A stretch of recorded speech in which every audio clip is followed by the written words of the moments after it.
Hello and welcome back to another episode of Real Estate Renovators, the business advisory show for real estate professionals. My name's Chanel and this is Rex. How are you, Chanel? I am good, Rexy. I think I'm excited about, a new caliber of guests. We talk a lot about real estate and the intricacies of running a real estate office and high-performing sales agents, but today we've got a slightly different style of guest. I am very excited about today's guest. Real estate is a lot of presentation. All real estate agents have to present themselves in a certain manner. It's normally a suit and a tie, or a suit and a shirt, or even polo shirts, but we've never had someone to come and talk to us about fashion design and corporate fashion design. And we've got one of the best fashion designers in Melbourne.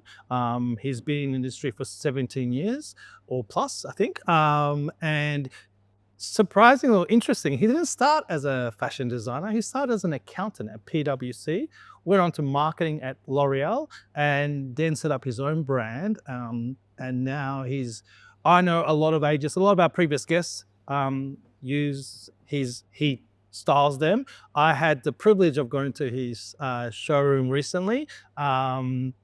My stuff is still getting made, but as of next season or next year, you'll see me in very different outfits. I have realized my whole style. I'm on the edge of my skin. Come on, look at the house. The tips and advice he gave me was I've never had, and I like to believe I'm into fashion. I liked fashion. I worked in the industry for a while too, but the tips and advice he honestly gave me made me rethink and recalibrate how I dress. And I've got a whole new set of suits coming soon that you'll see. It's going to be very different to how I dress now. Wow. A lot sharper, better.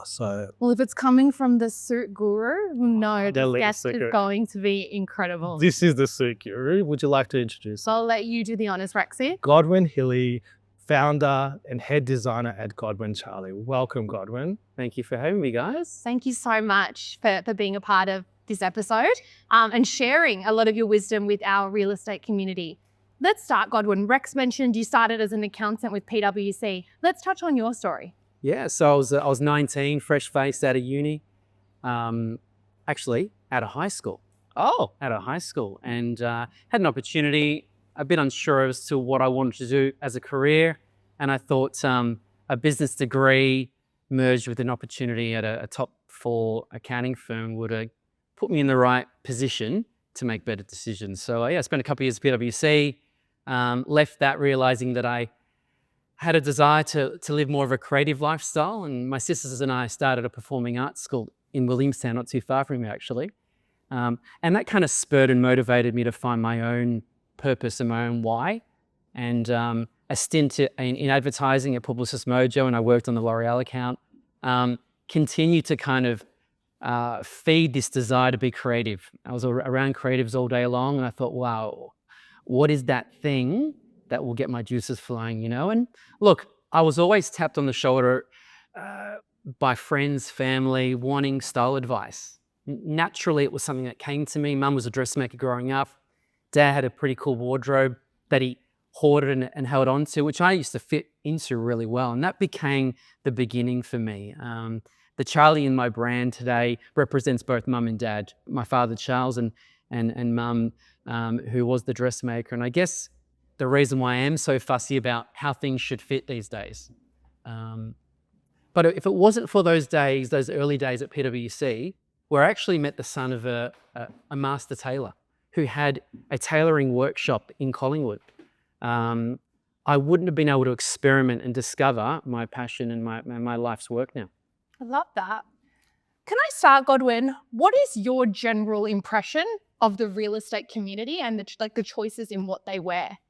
I feel these days, having been in the game for so long now, that the day of the suit and tie being a uniform for real estate agents has changed quite dramatically. And a fair bit of that has got to do with, I guess, more influential real estate agents who project themselves across social media more prominently, and then find their way on TV, and all of a sudden their audience and their reach and their desirability as an agent starts to inspire the young blood. And I've noticed entire agencies transform the way they look based on what's being shown out there to these guys and girls. So for example, an open collar, I mean, that's been coming for years, but the fact that you can now wear a dress sneaker or loafers. Without socks as well, which is very controversial. There are socks, but today's almost 30 degrees, so it's the right time to do this. But, so many guys, mainly guys, I feel like it's changed a lot for. Women have always had, I guess, the flexibility to include a dress, a blazer and a dress, or a skirt.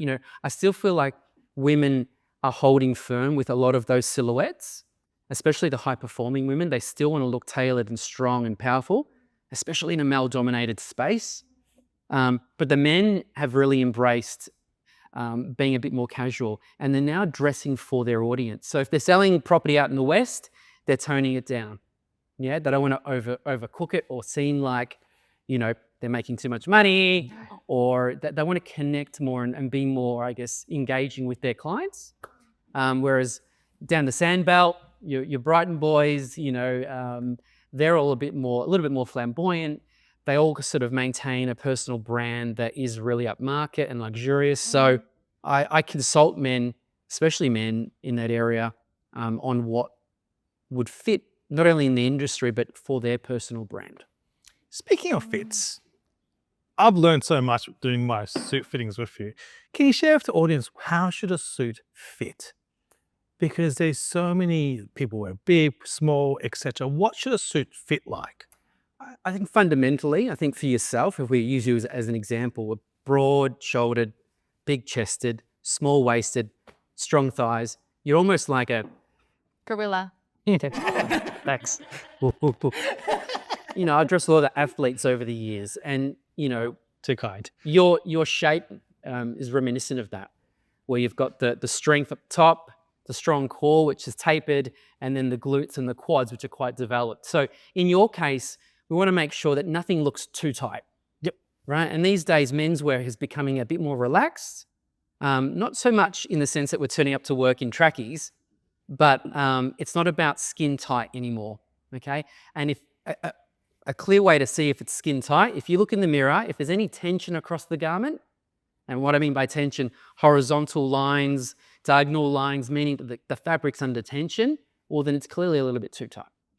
Yeah. So that's my fundamental rule. Make sure that the shoulders fit nice and square. Make sure that the chest complements the waistline, and the pants aren't too skinny and skin tight. And a good way to determine whether they're too skinny or not is when you stand up, are the trousers catching on your calves?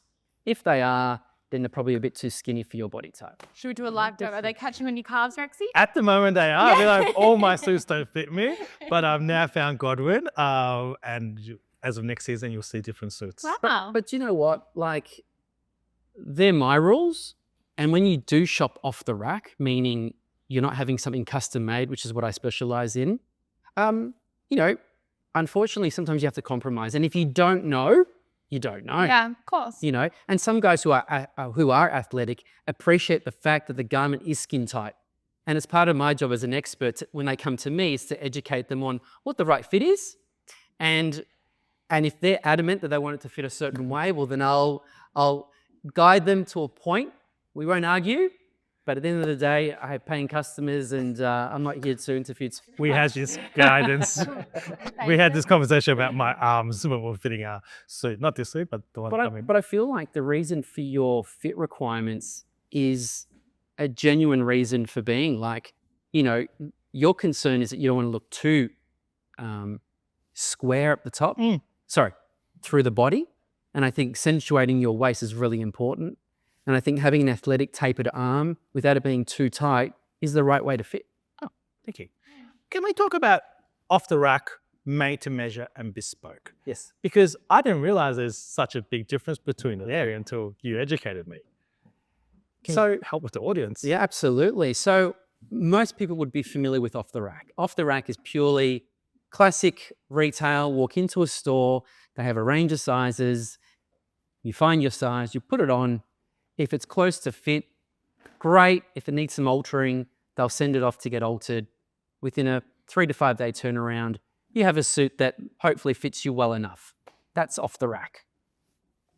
Made to measure, which is what I specialize in, is basically taking an existing pattern and manipulating it for my customer. So it's still a garment that is made from scratch, but we start from a pre-existing pattern that has predetermined style characteristics. Now, in your case, we are manipulating the pattern quite a bit, as we do with a lot of customers, and it borderline is bespoke, but not quite. And I'll explain this as to why that is the case now. So bespoke requires a number of fittings. It can drag out over 3 months in some cases, where you're coming in for multiple fittings. It's the equivalent of couture for women. So it all starts with body measurements. It starts with a toiling and basically garments that aren't yet finished. And you'll come in for multiple fittings. You pay a lot more for this service. It requires a lot more expertise to craft the garment, which is why it's such a rare offering here in Australia. It costs a lot more. And for customers who aren't as patient, it takes a lot longer. So I'm kind of in a sweet spot where if you're being consulted by a really good fitter, an experienced fitter, I can get pretty much as close to bespoke as possible without that sort of time frame dragging out over months. $1 million question, Godwin. Well, I'm sure it's not $1 million question, but a lot of, particularly in the real estate industry, there's a lot of young people coming through and they really want to make a good impression, but price might be an issue for them. What would you recommend there? So if you're junior, there are some great off-the-rack brands out there that can cater for your budget. In my case, I offer a range of different prices for suiting in particular, jackets and pants. So it's really about identifying what your budget is, but more importantly, if you're serious about your career, not compromising on the way you look, right?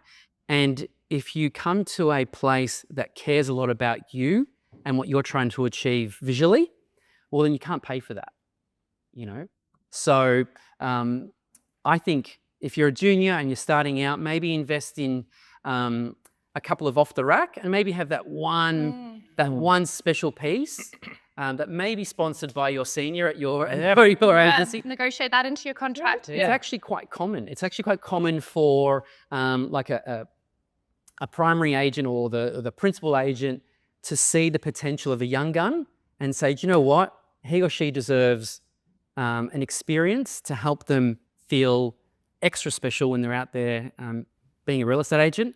And I'm going to send them to Godwin and he's going to look after them and give them an experience like they've never had.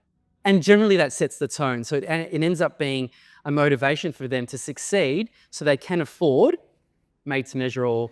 And you look good, you feel good. We've heard this so many times. What does an outfit actually do? Like when you're wearing a custom made outfit that's made for you, psychologically, Godwin, what does that do to a person? How does that affect their performance? Well, a lot of the time I let the mirror in my showroom do the talking because I can see the transformation.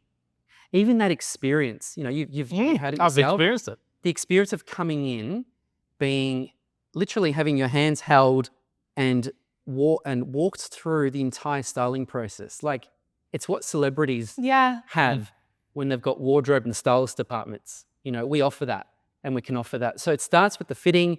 It starts with the experience. It starts with asking all the right questions to determine who you want to be. And if you're not quite sure, we'll just make sure that this thing fits you really, really well.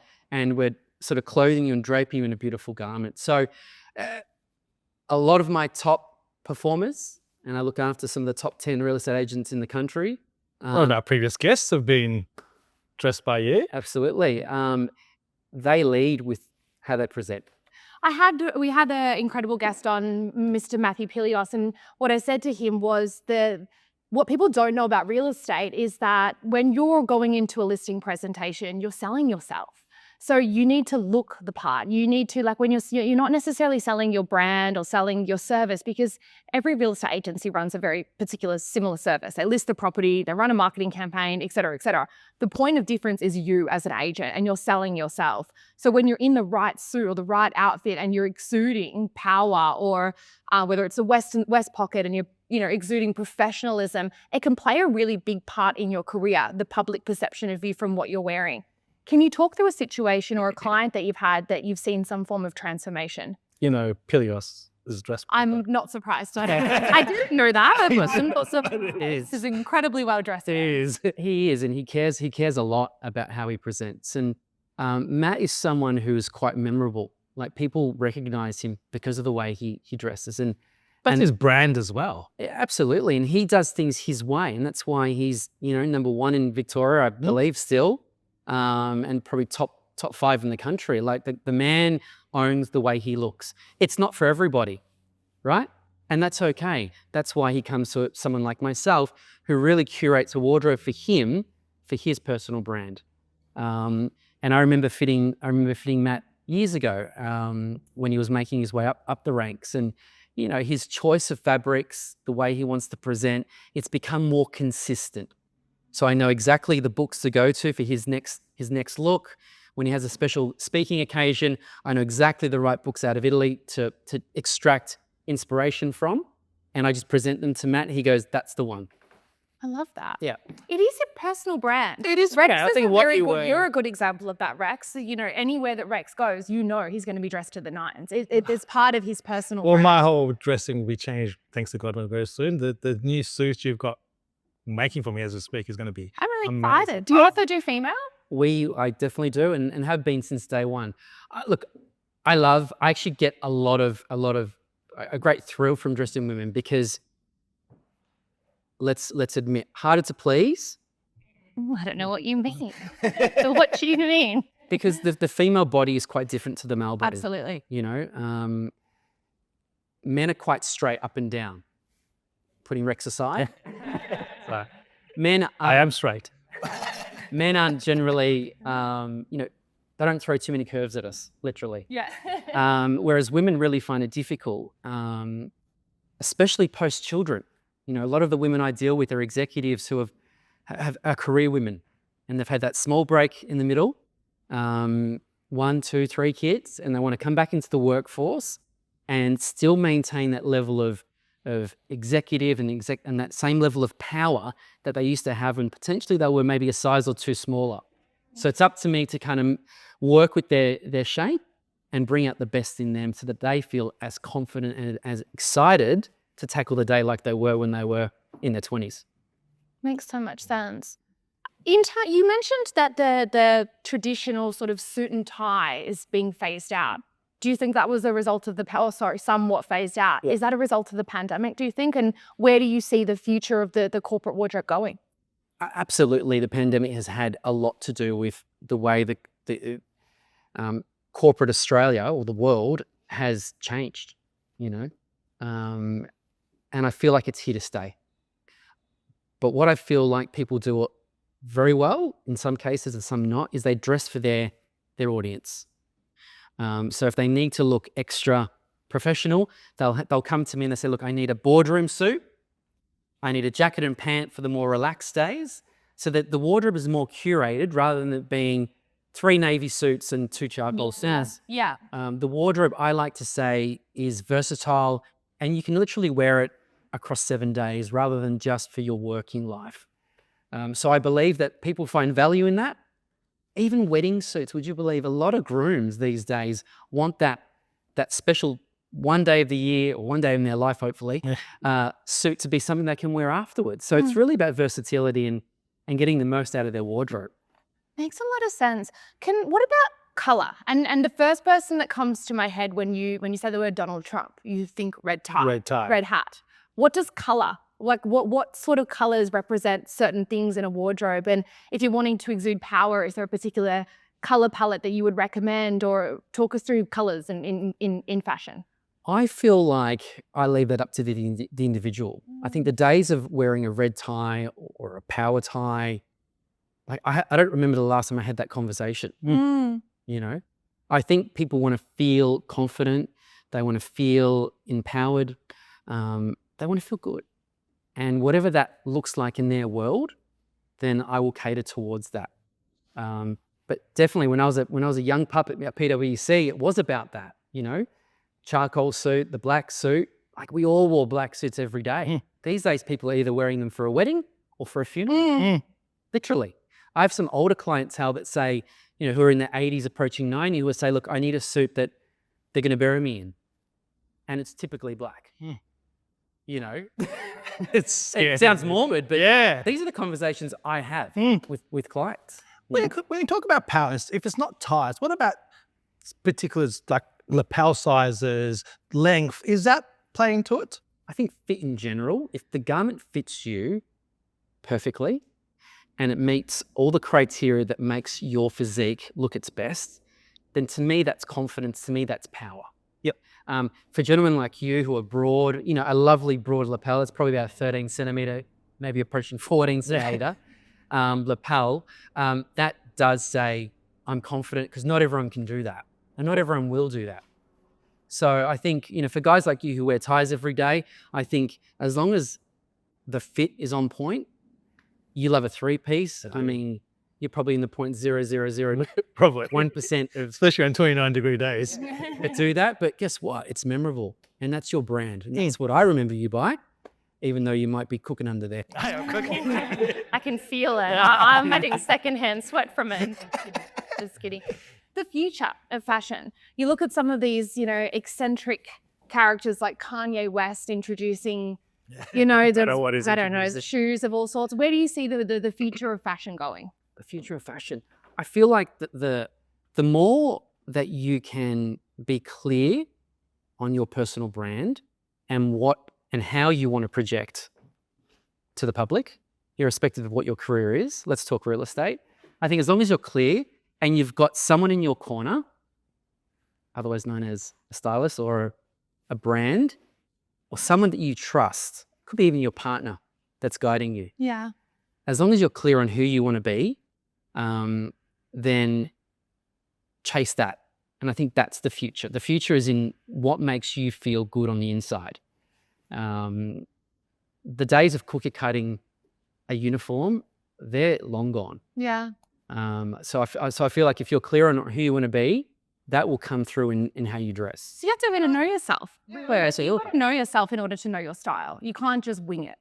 But then how does social media, because you see social media has played a big part, I think, in fashion and how people want to look and feel. Yeah.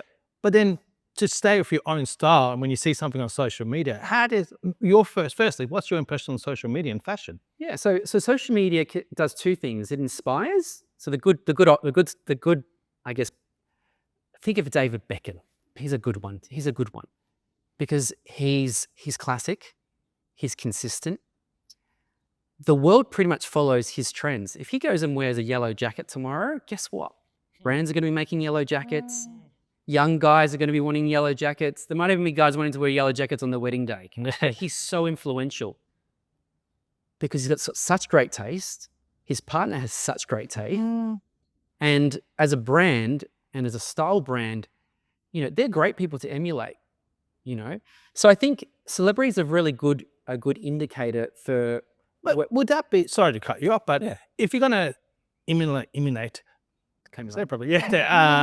a celebrity, but it goes against your personal style or your brand, do you follow it or do you stick to brand? Well, I think you'll get found out pretty quickly if you're trying to replicate and it's not true to your core values. If a lot of customers come to me, if they haven't taken a photo or a screenshot of something from my website, they'll come in with a celebrity image or something they found on a Pinterest board or something like that.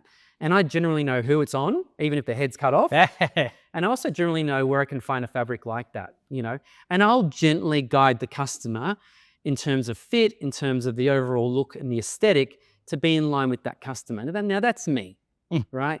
Now, if you're just shopping off the rack and you're just wanting to replicate someone you've seen, well, good on you for giving it a crack. At some point, you're going to get tired of trying to be someone that you're not. And you're going to be basically found out. So I think if you've got honest people around you and you're shopping from a reputable brands, you'll quickly realize what will look best on you and the reception you're getting from others. Because if you're not on point and if you're not projecting your true self, you're going to get found out. It's confidence as well. You can see when someone might not be the best dressed in the room, but they feel their best, and you can feel that confidence, and it's quite contagious. And you can see and feel when someone's insecure or self-conscious about something that they're wearing, particularly with females. They might be wearing a gorgeous dress, but it's not them, and you can sense it all over them, and they lose that confidence in themselves. So I think it comes down to, and forgive me if I'm wrong, you're the expert here, really knowing yourself first. And even if you don't, maybe go and approach a stylist, tell them a little about who you are, and let them, not a stylist, but a designer, and let them really sort of cater your personal brand by the story that you tell them.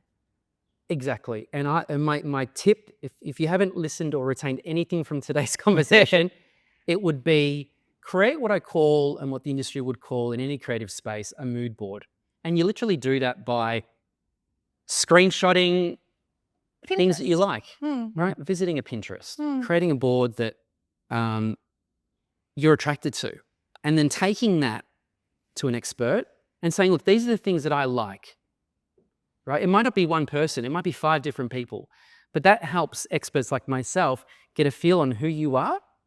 And then it helps us curate something that will inspire you, but then we can guide you and make sure that if it's the color you love, and it suits your complexion and your color, but it's our job to get the fit right, well, then that's a beautiful marriage, you know? So I think maintaining that, whether it be, you know, the car you want to achieve, the house you want to achieve. Your mood board. Yeah, I love it. The way you look should have its own section on your mood board. That's super fascinating. This has been awesome. And I think particularly our industry that Rex and I specialize in real estate, I think this is going to be such a great example of looking the part, dressing the part, exuding confidence, because our industry is all about confidence, looking good, feeling great, and being able to sell yourself. So thank you so much for sharing all of your expertise. We'll link obviously your not suite. What is it? Company, business? How do I articulate it? Company has got across from Chanel, you've got your own Atelier, yeah. Atelier, that's the word I was looking for. I was like, no, I can't quite get it out. We'll link all of the information below for any of our real estate community that are looking to style, refresh, or really figure out what their personal brand is. I've done it personally myself now, and I would highly recommend it. It will change the way you look at yourself. I can't wait to see all your new suits. Yeah, I'm very excited. Look forward to it. Well, thank you so much for being a part of the show. We'll see you on the next episode of Real Estate Renovators. Bye for now.